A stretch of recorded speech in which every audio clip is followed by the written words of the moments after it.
Kapan laki-laki itu minta, aku butuh me time ya, aku pengen slow lah ya, aku pengen jalan-jalan sendiri ya. Yang apa dari sama istri ya Pak, diliatin gini aja, nggak jadi kan. Penting perusahaan tuh harus punya job desk, punya SOP, punya rule, aturan perusahaan yang benar, bagus dan segala macam. Dan peran HX atau HR itu kritikal sebenarnya di dalam perusahaan. Buat dia memastikan orang-orang itu berkomunikasi atau orkestrasinya itu smooth gitu loh. Karena kalau kita hanya mengedepankan SOP dan job desk sebagai landasan komunikasinya, kaku dia. Kayak perusahaan itu nggak hidup sebagai manusia. Tapi ada gak sih kayak yang idealnya bagaimana cara perusahaan ini biar bisa mungkin lebih mengerti si karyawan atau talentnya ini gitu. Tolong ya, yang lebay-lebay itu yang minta terlalu berlebihan hal-hal kecil-kecil tapi dianggap kritikal penting itu, dia sulit untuk mendapatkan dari sosok ini. Jadi kalau kamu merasa bahwa kerja tidak mau memasukkan apa yang kamu lakukan di perusahaan ke dalam pribadimu, sebenarnya jadi problem loh untuk masa depanmu sendiri. Tim itu harus sadar bahwa leadernya itu sayang sebenarnya, cinta kepada timnya gitu loh. Tapi bentuk kecintaannya itu bukan bentuk sentuhan kayak misalnya Salsa sehatnya, gimana kabarnya gitu ya. Yang pendekatan personal banget. Gimana caranya biar kita bisa mungkin dekat dengan atasan atau bahkan mungkin founder gitu ya, tanpa terkesan menjilat. Itu kan perbuatan yang gak baik ya. Kalau kamu udah paham, kamu bisa berada selalu dekat dengan dia yang akan selalu termention oleh dia. Kalau dia misalnya gak jago public speaking misalnya ya, lu menempatkan diri menggantikan peran dia sebagai public speaker. Sehingga lu akan jadi bagian dari dia. Pasti karir lancar, salary aman, privilege dapat dan selalu di-remind sama dia. Lu harus sapa yang ramah, kulonun dan segala macam budaya. Nah, budaya ini yang sekarang lagi dihancurkan oleh teman-teman Gen Z gitu. Halo Sobat Office, kembali lagi di episode kesekian-sekian ya ini ya. Oke, hari ini kita mau ngebahas apa nih Mas Bian? Atau mungkin bridging yang tepat untuk episode kita kali ini? Katanya mau bahas privacy katanya. Nah itu dia ya, privacy sebagai karyawan gitu. Atau privacy apa nih yang mau dibahas? Enggak, kadang-kadang kan orang kerja itu kan suka jaga privasinya gitu loh. Antara kehidupan di kantor dengan kehidupan di luar tuh kadang bisa berbeda 180 derajat. Kamu kayaknya ini. Iya betul. Apa ya kan? Bener ya? Oh bener. Ini berarti pantas IG-mu di lock ya, buka aku ya? dulu IG ku sempat ke private, di private. Terus sampai sekarang kan? Enggak sih. Emang public? Udah. Karena aku baru ngerasa kamu nge-add aku baru kemarin kayaknya. Nah itu. Tapi udah follow-followan ya. Aku banyak follow-followan sama teman-teman kantorku juga gitu. Jadi ya pada akhirnya mereka tahu ya kepribadianku aslinya seperti apa gitu. Yang mana sih aslinya? Gak, aku tapi harus nanya. Emang dirimu kalau di kantor berubah total gitu? Menurutku bukan berubah total, tapi cukup berbeda. Karena kalau misalkan di kantor ya karena sebagai PR di sebuah perusahaan corporate gitu. Jadi harus berpenampilan yang ya corporatable gitu. Sebentar, aku lagi membayangkan. Kamu gara-gara ngomongin penampilan aku jadi membayangkan kalau di luar kantor tampilannya gimana gitu. Nah, kalau di luar itu ya udahlah pakai kaos, pakai celana jeans, kelar gitu. Iya kayak anak seumuran dirimu gitu ya maksudnya. Benar. Di kantor mau gak mau citra yang dibentuk, ini citra bukan nama orang ya, citra yang dibentuk itu lebih eksklusif, lebih kalem. Karena sesuai dengan perusahaannya ya. Benar. Dan itu pun ngaruh ke pribadian juga Mas sebenarnya. Jadi kalau di kantor ya berusaha sekala mungkin walaupun sebenarnya aslinya kayak gitu. Dan kalau di luar kayak I'm free, aku bebas mengekspresikan apapun. Tersiksa gitu. gak sih? Kadang awal-awal merasa tersiksa. Terus sampai sekarang tuh kayak bahkan tuh masih mikir ini tuh sebenarnya aku itu berada di mana gitu. Kayak kepribadian asliku tuh yang mana gitu. Jadi bingung. Tapi kamu kan kalau tetap enjoy aja kan? Enjoy. Nikmatin aja kan menjalannya kan. Bukan semata-mata karena kerja harus dibayar oleh perusahaan terpaksa jadi diri yang lain gitu kan, enggak toh. Oh ya sudah lah, itu udah oke kok menurutku sih ya. Kan ada juga orang-orang, sebagian orang itu benar-benar menutup diri gitu. Jadi nggak cuma bicara sosmed yang di lock ya. Oke. Tapi apa yang di perusahaan lakukan sama dia bekerja di perusahaan karakternya X itu ya, ada loh. Tadi luar itu 180 derajat berubah. Dan nggak imbang sama sekali. Jadi kayak dan dia menutup diri memang, nggak mau kelihatan. Oh iya, temanku juga ada yang kayak gitu. Nah, nggak sebut nama kan tapi ya. Nggak sebut nama. Tapi ya kalau aku masih bisa apa ya menjadi diriku sendiri juga di kantor gitu. Kalau temanku tuh bener-bener sampai yang aku nggak mau berteman atau follow-followan Instagram atau TikTok gitu sama anak-anak kantor. Biar mereka nggak ngerti kehidupan asliku seperti apa. Oke, itu satu. Ada lagi juga tambahan. Ya mungkin ini komplainku ya, ya komplain sebagai founder gitu. Banyak teman-teman tuh juga oke lah dia kerja di perusahaan gitu ya. Ketika dia selesai dari perusahaan, di sosmed itu bersih sama sekali. Tidak pernah menulis, memention, memoto hal terkait perusahaannya dia. Iya. Itu juga banyak. Iya sih. Nah, ini jangan-jangan sebenarnya ya dia di kerja itu ya secukupnya aja. Iya. Apa begitu sih sebenarnya? Dulu sih sempat ngerasain kayak gitu juga. Jadi yang kayak kerja ya udah kerja gitu. Tapi pada akhirnya karena di posisiku sekarang itu akhirnya banyak bertemu dengan orang-orang. Terus habis itu butuh juga buat teman kolaborasi gitu. Akhirnya mau nggak mau kehidupan pekerjaan itu akhirnya ke bawah juga. Tapi kan sorry. Tapi kan itu kan bagus ya. Biar orang lain mengenal dirimu, ekspertismu ada gitu. Dibandingkan kamu menyembunyikan profesimu hari ini. Kan aneh menurutku ya. Iya benar. Tapi banyak loh pelaku lagi. Orang-orang atau teman-teman adik-adik kita itu yang memang di hide sama sekali gitu ya. Apakah memang karena perusahaannya kurang bonafit gitu ya. Brandnya kurang gede gitu ya. Oh dia nggak bangga bisa jadi. Kurang bangga dengan apa yang dia kerjakan. Kurang bangga dengan perusahaannya. Akhirnya ya udahlah. Sebentar, kalau lu kurang bangga, you harus out dong. Ngapain lu stay di situ gitu loh. Iya dong. Iya dong. Ini sekarang aku bagian yang komplain hari ini. Ya mungkin karena memang sebenarnya dia bukan perusahaan yang apa ya dia impikan tapi butuh uangnya akhirnya ya udahlah aku kerja di situ aja gitu. Itu yang kalau kita bicara mentality itulah yang jadi problem dia di masa depan nanti. Bener. Tapi masalahnya Mas banyak orang yang seperti itu. Nah ini tolong ya teman-temanmu dikasih tahu. Kalau yang belum sampai jauh, maksudnya ya coba lah. Kalau kamu mau menjalankan sesuatu hal dengan powerful, lo harus mencintai apa yang kamu lakukan. Bahkan jujur aja, orang-orang founder itu mikirin kerjaan tuh kalau bisa jam itu 48 jam sehari, ya 48 jam mereka akan mikir. Apalagi nggak bisa tidur gitu ya. Oh boleh manusia itu nggak tidur, mereka akan mikir kerjaan. Okay. Jadi biar apa yang dilakukan sama dia di bisnis, di industri itu meresap mendarah daging dalam hati dan pikiran mereka.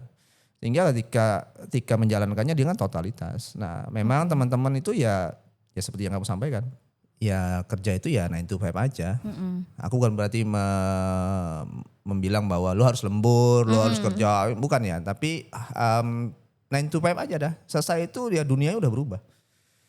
Udah gak mau lagi terikat dengan perusahaan. Itu banyak yang begitu. Benar. Ya karena mereka ingin memisahkan ya antara kehidupan pribadi dan profesionalnya gitu. Ya karena mungkin, nah ini aku sekarang mencoba jadi POV-nya dari dirimu gitu ya. Mungkin kali ya, ini datang debak ya. Apakah teman-teman itu merasa bahwa kerja itu hanya bagian dari apa ya, keputusan dia untuk mendapatkan penghasilan aja atau apa gitu ya? Kalau aku awal-awal ngerasanya kayak gitu. Tapi lama-lama karena gimana ya kalau misalkan perihal posting di sosial media atau mungkin akhirnya kehidupan pribadi jadi ikut keseret juga di pekerjaan gitu. Pada akhirnya merasakan hal yang sama juga kayak gitu. Karena pada akhirnya ketika kita kerja terus habis itu kita cuma punya 24 jam. 8 jam untuk kerja, 8 jam untuk tidur, sisanya masih ada 8 jam lagi untuk kita berkegiatan gitu ya. Itu banyak hal yang akhirnya 8 jam kosongnya ini beririsan juga dengan kerjaan. Entah itu circle, entah itu pada akhirnya ketemu sama kolega atau malah jadi temen gitu. Aku nanya Salsa, kan kamu udah kerja. Dari sekian banyak teman, kamu punya teman berapa? Berapa ya? Aduh lumayan banyak. Lumayan. Teman ya? Teman. Aku pun punya teman mungkin 1000 ada. Yeah. Karena di kontak telepon itu pasti aku anggap teman. Oke, baiklah. Bahkan tukang cukur rambut pun ada tuh kontaknya gitu kan, langgananku. Temen. Oke. Tapi sahabat kan sedikit. Benar. Bahkan mungkin 1, 2, paling maksimal 1-2 ya. Tapi temen yang relatif dekat atau penambahan jumlah, bukan subscriber nih, jumlah temenmu saat ini mayoritas di-generate lewat mana? Nah pada akhirnya lewat kerjaan. Nah, itu dia. Itu dia. Maka dari itu. Itu dia. Akhirnya apa? Silaturahmi terjalin. Kamu akan kenal kerjaan orang-orang di luar sana. Bener. Tahu struggle-nya mereka, ya kan? Jadi kalau kamu merasa bahwa kerja tidak mau memasukkan apa yang kamu lakukan di perusahaan ke dalam pribadimu, sebenarnya jadi problem loh untuk masa depanmu sendiri. Bener sih, benar-benar setuju. Karena kebanyakan pun pekerja kayak aku ini juga kebanyakan Gen Z. Jadi akhirnya kita yang nyambung aja. Iya kan? Benar. Gitu. Tapi gimana sih pandangan dirimu Mas terkait Gen Z ini kan apa ya? Kalau misalkan kita bilang work life balance gitu. Ya kalau misalkan bagian pekerjaan ya udah 9 to 5 aja, sisanya aku nggak mau berurusan gitu. Padahal ya mungkin tadi beririsan gitu. Tapi gimana responmu terhadap itu gitu? Karena kadang kita aku nggak mau lah kalau misalkan setelah jam 5 nih berurusan lagi sama kerjaan gitu. Atau mungkin yang tadi yang terkait orang-orang yang nggak mention perusahaannya di sosial media sesimpel itulah. Ya kalau aku punya pandangan mungkin ya biasa diperdebatkan ya sama teman-teman juga. Aku menganggap bahwa work life balance itu kan mitos sebenarnya. Benar. Oh kamu setuju? Setuju. Oh setuju ya? Ya karena pada akhirnya nggak balance. Ya nanti kalau ada yang setuju tolong di kolom komentar ya. Aku pribadi menganggap work life balance itu nggak pernah ada. Okay. Jadi itu hanya bagian dari skenario global gitu. Oke, baiklah. Untuk membangun stigma bahwa ada keseimbangan, keharmonisan atau keharmonian dalam antar kehidupan, pekerjaan dan diri sendiri gitu loh. Dan aku bilang nggak ada. Nah, lalu lu sudah masuk ke dalam dunia pekerjaan, ya itu adalah bagian dari dirimu dan jangan dipisah-pisah. Menurutku ya, aku nggak suka memisah-misahkan itu. Bahkan misalnya aku sedang sama family, ya aku tetap mikirin kerjaan. Oke. Aku tetap mikirin pribadiku juga. Apalagi kita sudah berumah tangga gitu ya. Trust me, laki-laki sebagai kepala rumah tangga, priority number one dia adalah family, bukan dirinya. Apakah itu yang dikatakan work life balance? Enggak kan? Iya. Kapan laki-laki itu minta, aku butuh me time ya, aku pengen slow lah ya, aku pengen jalan-jalan sendiri ya. Yang apa dari sama istri ya Pak, diliatin gini aja, nggak jadi kan. Aduh, enggak deh, iya, aku di rumah Kenapa aja. aku jadi curhat ya? Ya ampun. Ya gitulah pada akhirnya. Nah cuman skala prioritasnya apa gitu ya. Kalau aku bilang ya aku akan menyelamatkan keluargaku dalam konteks mengamankan mereka sampai dewasa. Bisa mandiri, bisa bertanggung jawab sama diri sendiri dan segala macam. Tugasku di situ gitu loh. Ketika happy di family ya otomatis kerjaanku otomatis akan happy. Karena energi positif yang didapatkan dari keluarga itu akan membawa positive vibes juga di pekerjaan. Oke ya karena saling nyambung juga ya. Oh ya jangan lupa satu. Kalau misalnya nanti teman-teman misalnya yang Gen Z pun sudah berkeluarga ya. Jangan tutupin kondisi di perkantoranmu atau di pekerjaanmu. Kamu harus sampaikan juga ke istri atau sebaliknya suami gitu ya. Sampaikan bahwa mereka juga harus tahu biar kita saling support gitu loh. Jangan sampai nanti ada problem di kantor, di keep sendirian, malah nggak curhat, merasa nanti takut dinilai, oh aku ki memang nggak profesional sama suami atau istrinya, sehingga jadi problem, jadi bom waktu gitu loh. Iya benar-benar. Kayak sampai rumah terus tiba-tiba cemberut kayak salahku apa? Padahal sebenarnya nggak salah ya suami atau si istri ini gitu, karena memang ada masalah aja di pekerjaan gitu. Nah. Mas Bian, ngomong-ngomong tentang kehidupan pribadi dan apa ya, dan perusahaan gitu ya, dan profesional gitu. Nah ini kan sebenarnya kalau dari sisi aku sendiri ya, itu kadang tuh pengen perusahaan itu ngertiin aku gitu. Kayak misalkan nih, aduh Gen Z sekarang kan kayak sebenarnya banyak ngeluh ya, terutama saya gitu. Kayak kadang kalau misalkan lagi ada problem terkait relationship kah atau problem apa gitu, kita tuh sebenarnya pengen di ngertiin gitu, kayak ya udah kamu istirahat dulu aja gitu. Nah gimana sih kalau misalkan dari sudut pandangmu nih sebagai seorang founder gitu? Kalau mungkin perusahaannya masih startup gitu ya, dalam artian bahas ini bukan startup, bukan digital selalu ya, maksudnya baru memulai, jumlah orangnya itu ya masih sedikit lah, 10 mungkin paling begitu gitu, antara range 10. Kedekatan personal antara foundernya dengan timnya itu relatif lebih mudah. Benar. Karena interaksi itu langsung ya, direct gitu ya. Tapi ketika perusahaan itu sudah membesar, strukturnya berjenjang-jenjang, jumlah orangnya udah ratusan atau ribu, apa yang dikeluhkan Salsa itu sulit diakomodir. Oke. Kenapa? Karena di atasmu bukan lagi foundernya. Iya benar. Bisa jadi supervisor, misalnya kita bicara supervisor ya, bisa jadi koordinator, bisa jadi nanti asisten manajer, bisa jadi manajer, bisa nanti GM, bisa nanti VP, bisa jadi direktur operasional, bisa jadi baru di root-nya gitu kan. Iya. Baru sampai top foundernya. Ternyata di root-nya pun juga bukan foundernya gitu kan. Kamu bayangin Iya. berapa stake yang kamu harus lewatin gitu ke atas. Dan itu akan jadi problem baru buat orang-orang yang expect banget perusahaan tuh menyentuh aspek personalitinya si orang itu. Mengerti banget detail keluh kesahnya gitu ya. Ingat itu perusahaan gede, karyawannya ratusan. Ketika Salsa cuman yang ngeluh sendirian gitu, yang lain enggak. Berarti ada yang problem sama Salsa gitu. Cuma kadang itu kita tuh pengen disentuh juga dari sisi pribadinya gitu. Kayak dikasih ruang lah mungkin atau apa gitu. Tadi katanya kamu nggak mau disentuh pribadi, kok sekarang malah nyentuh pribadi? Kalau itu dia. Kamu nggak konsisten nih kayaknya. Enggak, jadi kalau misalkan terkait pekerjaan, ya memang itu sisi egoisnya kita ya sebagai karyawan ya. Kalau dari sisi pekerjaan tuh rasanya kayak udah bisa gak sih sampai jam 5 aja nih gitu. Tapi di sisi lain kita juga pengen di ngertiin gitu. Tadi juga nggak mau posting di sosial media gitu kan. Tapi di satu sisi pengennya dapat lebih gitu loh. Ayolah Kemon, teman-teman jangan kayak dia nih. Kalau posting aku posting kok guys, aku bangga dengan pekerjaanku dan Iya perusahaanku gitu. Banyak hal sih sebenarnya. Oke lah ada struggle di struktural gitu-gitu ya, terlalu besar. Pendekatan itu juga dipengaruhi oleh foundernya atau ya CEO-nya lah yang memimpin saat itu. Kan bisa juga dia CEO juga founder gitu ya. Contoh gini, tiap orang itu kan punya strength-nya masing-masing, karakter gitu ya. Kalau aku sendiri karakternya, kalau aku pernah ikut tes gitu ya, salah satu tes ya konsulting terbesar di dunia lah salah satu. Kemudian dapat gratisan kebetulan. Wow. Dikasih teman gitu ya, ikut tes, dipaksa suruh tes terus tuh. Ayo tes Mas Budi, tes. Ujungnya aku tes lah kemarin, setahun yang lalu atau 2 tahun yang lalu lupa aku. Top 5 gitu ya, jadi ada 34 strength gitu ya. Nah yang diambil aku cuma tes 5 aja cukup. Jadi di 5 itu ada beberapa kriteria, orang eksekusi, strategic, influence, satunya lagi itu relationship, sama apa ya satunya aku lupa ya. Intinya dari 5 itu, top 5 itu yang kuat di aku hanya cuma 2. Yang kelima tadi learner, pembelajar. Eksekusi sama strategic.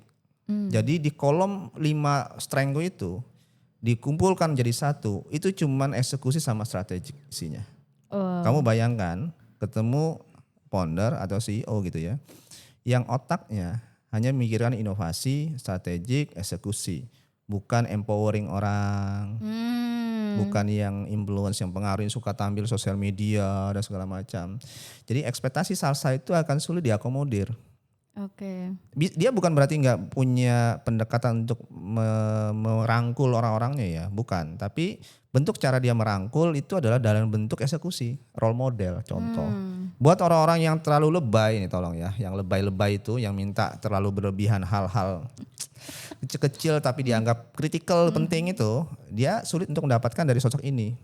Oh I see, iya. Jadi ujung-ujungnya adalah tim itu harus sadar bahwa leadernya itu sayang sebenarnya, cinta kepada timnya gitu loh. Tapi bentuk kecintaannya itu bukan bentuk sentuhan kayak misalnya Salsa sehat enggak, gimana kabarnya gitu ya. Yang pendekatan personal banget. Tapi lebih kepada bentuk apresiasi, bentuk kasih panggung, kasih space untuk berkreasi, kasih relasi yang bagus buat mengimprovekan diri. Itu yang dikasih sama dia. Oke. Nah itu yang harus teman-teman pahamin. Jadi harus dilihat. Bukan berarti bahwa cara yang tak aku lakukan ini adalah yang paling baik. Bukan, karena karakter itu ada melekat di pribadi gitu loh. Jadi ada nanti yang levelnya yang memang personalnya bagus gitu ya. Dia bagus empoweringnya, dia coachingnya bagus gitu ya. Itu juga ada, bagus juga. Nah tapi mungkin dia lemah di bagian eksekusi. Lemah di bagian strategik gitu loh. Nah teman-teman lah harus pintar-pintar menempatkan diri di antara, ini tips ya, aku gak nyuruh kalian menjilat sama atasanmu. Pahamin karakternya mereka. Kalau kamu udah paham, kamu bisa berada selalu dekat dengan dia yang akan selalu termention oleh dia. Wah. Kalau dia misalnya nggak jago public speaking misalnya ya, lu menempatkan diri menggantikan peran dia sebagai public speaker. Sehingga lu akan jadi bagian dari dia. Pasti karir lancar, salary aman, privilege dapat dan selalu di-remind sama dia karena kamu akan dekat sama dia. Ini tips ya. Nah, gimana caranya biar kita bisa mungkin dekat dengan atasan atau bahkan mungkin founder gitu ya, tanpa terkesan menjilat nih. Karena kan pasti kalau misalkan sesama karyawan ya itu kayak yang, apa banget tuh dia gitu. Kayak tiba-tiba nih. Ya enggak lah, ya menjilat itu kan terlalu ekstrim ya. Bahasa kasar juga tuh menjilat kayak apa ya. Itu ekstrim, sebenarnya enggak, itu kan perbuatan yang enggak baik ya. Lebih nyaman mungkin show up lah ya, show up. Jadi ya tadi ya orang-orang yang bisa positif menjilat bentuknya show up itu ya yang disampaikan ke atasannya ialah hal-hal karyanya dia, kreativitasnya dia, apalagi ya. Bukan reaktif ya, proaktifnya dia ketika melakukan pekerjaan. Hal-hal seperti itu nggak usah banyak-banyak. Ketika founder itu atau top level itu melihat aspek responsibility timnya itu tinggi, percayalah dia akan menempatkan orang itu ada di sekitar dia untuk dikembangkan jauh lebih panjang. Ayo lo, kamu kalau malas-malasan dikasih task, entar capek, dikejar, bisa jadi selesai nggak? Deadline-nya besok nggak mau ngerjain misalnya. Itu sudah dicoret biasanya sama dia. Oke. Ngapain top level gitu bilang ngembangin salsa, orang disuruh begini aja dia menunda-nunda. Otomatis responsibility-nya nggak dapet gitu loh. Oh iya benar-benar. Mungkin biar nggak terkesan menjilat gitu, bukan show up ke langsung personal ke atasan atau founder ya, tapi lebih ke apa yang kita bisa lakukan nih buat si perusahaan ini, apa mungkin plusnya kita gitu ya. Iya, kamu harus proaktif. Jadi kalau kamu mau jadi robot murni, ya ikutinlah SOP job desk ya. Tapi kalau kamu mau jadi robot yang humanis, yang punya pemikiran, punya creativity, ya you harus improve gitu loh. Lo harus melakukan sesuatu hal beyond dari SOP dan job desk yang sudah ada. Konteks positif ya. Iya. Ketika melakukan dengan benar ya maksudnya ya. Ada koridor-koridor tertentu yang dibuat di perusahaan itu ya kamu harus mematuhi itu juga. Jangan juga ngasal, itu bahaya. Oke, siap. Nah mungkin kan kalau misalkan tadi itu dari sudut pandang dirimu gitu ya Mas, karena kamu itu lebih ke strategik dan eksekusi gitu. Tapi ada gak sih kayak yang idealnya bagaimana cara perusahaan ini biar bisa mungkin lebih mengerti si karyawan atau talentnya ini gitu? Mengerti yang seperti apa maksudnya? Mungkin dari sisi pribadi dia gitu, dia pengen kayak gini. Oh iya, kita dari perusahaan bisa nih. Oh gitu. Fasilitas gitu-gitu ya. Iya mungkin. Ya, namanya juga perusahaan itu kan sebuah entitas ya, bukan manusia. Dijalankan oleh orang banyak. Orang banyak itu kita nggak hanya menyebut satu orang kan. Yang punya kebijakan itu kan memang satu top di atas buat decision ya. Tapi kan yang nge-create itu kan di bawahnya persis, manajerial gitu. Setiap manajer ini punya pemikirannya beda-beda juga. Kenapa kadang kamu pasti akan nemu divisi A kok sepertinya guyup rukun gitu. Divisi B kok diem-dieman gitu. Divisi C ini tambah lagi parah lagi gitu kan. Padahal yang di atas instruksinya nggak begitu. Oke. Karena ini balik ke karakter. Ya salahnya siapa? Salahnya HRD. Loh iya dong. Semua yang di-generate di dalam perusahaan, orang-orang itu semuanya berawal dari rekrutmen. Kamu bayangin nggak? Oke. Kenapa ada leadernya yang toksik itu di situ berada? Ya karena HRD-nya. Yang kurang jeli mensorting lamaran kerja yang datang ke perusahaannya itu sampai ke top levelnya. Akhirnya top level juga salah ya, ikut terlibat ya. Akhirnya diputuskanlah bahwa orang itu akan masuk. Sayangnya ya kalau udah membesar, rekrutmen itu wawancara misalnya gitu, sorting itu, sourcingnya buat talent itu biasanya cuma mentok sampai manajernya. Kecuali di level-level manajemen misalnya, baru top level itu akan ikut jadi wawancarain. Bayangkan kalau perusahaan itu di startnya sudah nggak begitu well gitu ya, orang-orang rekrutmennya, ada toxic, ada dari keluarga, dari mana segala macam, dan dia udah sekian tahun, kadang-kadang masih banyak tuh pendekatan kerja 3 tahun, 4 tahun naik jabatan. Otomatis generasi selanjutnya yang direkrut oleh perusahaan itu, usernya adalah orang-orang yang problem maker di awal tadi. Iya benar-benar. Kamu bayangkan aja, yang terjadi akan terjadi pengulangan terus menerus. Nah masalahnya kalau udah terlanjur seperti itu tuh gimana Mas? Nah inilah takdir. Apakah dari setiap perusahaan tuh punya solusinya gitu? Karena kan aku yakin kayak gitu pasti sering terjadi ya. Bukan sering, banyak terjadi. Oke. Sekarang nggak semua perusahaan rintisan itu langsung punya privilege, punya modal besar untuk ngerekrut high level karyawan gitu ya. Pro karyawan itu jarang mampu melakukan itu. Kecuali mungkin dia setapan dari perusahaan yang sudah besar, holding gede, dia punya modal besar, dia langsung ngerekrut timnya itu yang superior sudah semua. Tapi ingat, hebat semua timnya powerful itu juga memunculkan masalah baru. Kompetisi yang bisa beresiko negatif. Juga ada kondisinya. Makanya kalau bicara bangun tim itu udah kayak main bola kan. Kita nggak bisa menaruh semua pemainnya itu speknya Ronaldo atau Messi. Berantem di lapangan, nggak mau jagain gawang mereka. Iya. Pengennya maju ke depan ngegolin gitu loh. Jadi ada orang yang punya perannya defensif, ada orang punya mengatur serangan, ada perannya memang buat gol kan gitu ya. Ada yang perannya memang benar-benar jaga gawang kayak finance itu. Finance itu kan tujuannya kan nyimpan cash sebanyak-banyaknya. Iya benar. Jadi ketika saat lagi pengajuan gitu, Nah, biasanya tim marketing yang ngabisin. marketing kan ofensif ya, nyerang dia nyari lead kan, tujuannya kan buat sales biar dapat generate income gitu ya. Tapi orang finance tuh akan selalu bertahan karena dia jaga jangan sampai kebobolan. Lah peran-peran itu tuh memang sudah dari awal udah harus di setup. Oke, berarti ternyata cukup rumit juga ya untuk apa ya? Ada karyawan, terus habis itu gimana cara kita ngaturnya gitu. Nggak semudah itu Perguso. Bangun bisnis itu penuh tantangan karena kita mengorkestrasi manusia. Makanya kadang-kadang tuntutan tim itu bahwa pengen masuk ke ranah pribadi, bong tolong di fasilitasnya dilebihin apa.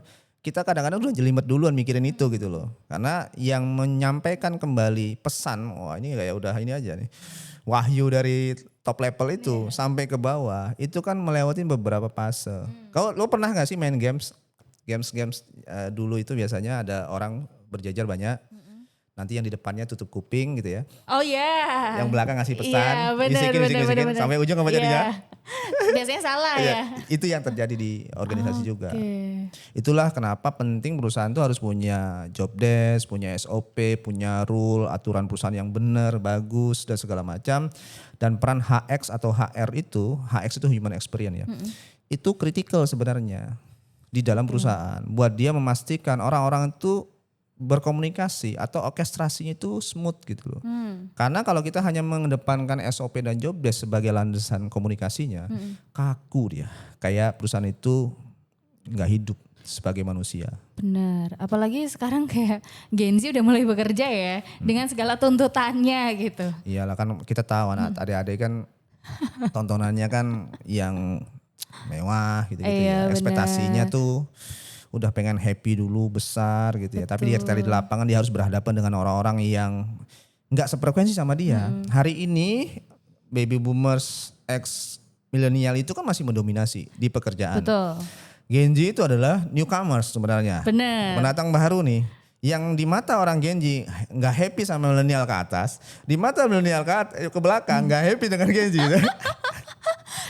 Tapi kenapa malah problemnya itu di Gen Z gitu loh. Maksudku kayak milenial dan baby boomers itu kayak aku merasanya sebagai karyawan mereka tuh kayak masih satu visi gitu. Milenial sama Gen Z. Milenial dengan baby boomers tuh kayak masih Bentrokan ya. Kalau kita bicara generasi 3 generasi di atasnya milenial itu apa sih? X apa? Boomers? X ya? X. Di atasnya milenial dengan di bawahnya milenial itu kan ketemunya Gen Z di bawah milenial. Orang-orang milenial itu memang jago mengorkestrasi sebenarnya. Oke. Kenapa kelahiranku itu berada di 3 zaman. Zaman sebelum teknologi, zaman proses adopsi teknologi, zaman hari ini masifnya teknologi. Dan dia mampu beradaptasi dengan teman-teman di Gen Z yang digital native, pengennya to the point dan segala macam. Tapi generasi di atasnya milenial, lo tahu kan gaya-gaya mereka? Iya. Aku sorry ya, yang agak senior ya, maaf penontonnya. Aku pernah nanya nih, ada acara apa ya? Aku acara di salah satu hotel di Jogja. Aku bawa bukan partner ya, sekretaris gitu ya. Kebetulan Gen Z juga. Aku kan bisa menikmatin tuh lantunan, cara public speakingnya. Salah satu pejabat waktu itu kan. Cara dia merangkai kalimat gitu loh. Aku happy dengarnya, wah bagus sekali. Cara dia deliverynya. Aku tanya lah di sebelahku, paham nggak? Enggak Pak katanya. Oh my God lah. Serius gue gak paham? Gak paham. Iya. Karena apa? Karena senangnya mereka ya to the point. Iya. A ya A, B ya B. Orang-orang lama, itu tahu kan? Untuk ngomong A. Kayak muter. Waduh. Padahal sebenarnya poinnya itu. Nah itulah tadi kenapa kok sulit sekali kadang-kadang ekspektasimu di perusahaan pengen disentuh aspek-aspek lain. Tapi Bener. perusahaannya enggak. Lah leadermu siapa? Anak milenial? Atau baby boomers yang sudah old itu? Yang tidak mau improve, tidak mau mengikuti perkembangan zaman. Disitulah yang jadi masalah baru hari ini. Terus gimana? Ya udah nerima yang pandum tuh. Susah ya untuk dirubah ya berarti ya. Atau mungkin ada tips khusus gak sih sebagai kan dirimu milenial gitu ya. Gimana sih caranya kita sebagai Gen Z gitu. Ya di mana bumi dipijak di situ langit dijunjung kan sebenarnya. Bukan berarti menghilangkan aspek dari dirimu ya, keaslianmu. Karena ketika kamu kerja ikut dengan orang, lu harus ngikutin follow the rule lah otomatis. Nikmatin lah jalannya. Tapi bisa kok sebenarnya itu sampai ke atas gitu loh. Kalau kesah itu tinggal bagaimana cara deliverynya. Sayang aku gak punya rumus itu. Karena tiap orang beda cara. Tiap masa beda zaman kan. Bener, Tiap zaman bener. ada masanya. Iya. Tiap masa ada orangnya kan. Bener. Kan gitu ceritanya. Iya. Sehingga kalau kamu menggunakan tools yang sama, cara yang sama itu belum tentu works di zaman sekarang. Oh, I see. Oke, baiklah kalau begitu. Berarti sebenarnya kita sebagai Gen Z atau mungkin aku ya yang pengennya tuh banyak gitu. Pengen work life balance, pengen di ngertiin perusahaan gitu.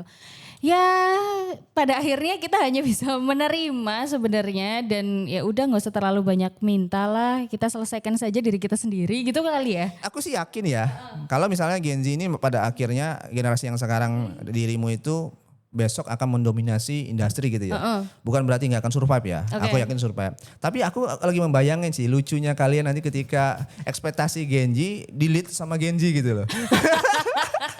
Ketika kita menjadi manajerial ya. Iya dong. Di Lucu level juga kayaknya manajerial. Iya. Benar juga ya. Ya, mungkin aku nggak ngerti ya apakah nanti industri akan kolaps atau apa, aku nggak ngerti. Enggak dong. Kita kan enggak sepenuhnya buruk juga. Enggak. Aku jujur aja secara personal gitu ya. Aku senang kerja sama teman-teman yang muda-muda sekarang. Entah kenapa jiwa mudaku keangkat kembali, kecepatannya itu naik kembali dan aku senang sama anak-anak positifnya ya teman-teman adik-adik yang muda-muda sekarang yang sudah dibilang Gen Z itu, yang dibilang lembek lah apa itu. Mereka mau terbuka, mereka mau speak up, mereka nyampaikan to the point dan itu muatku ya yang banyak yang dipikirkan.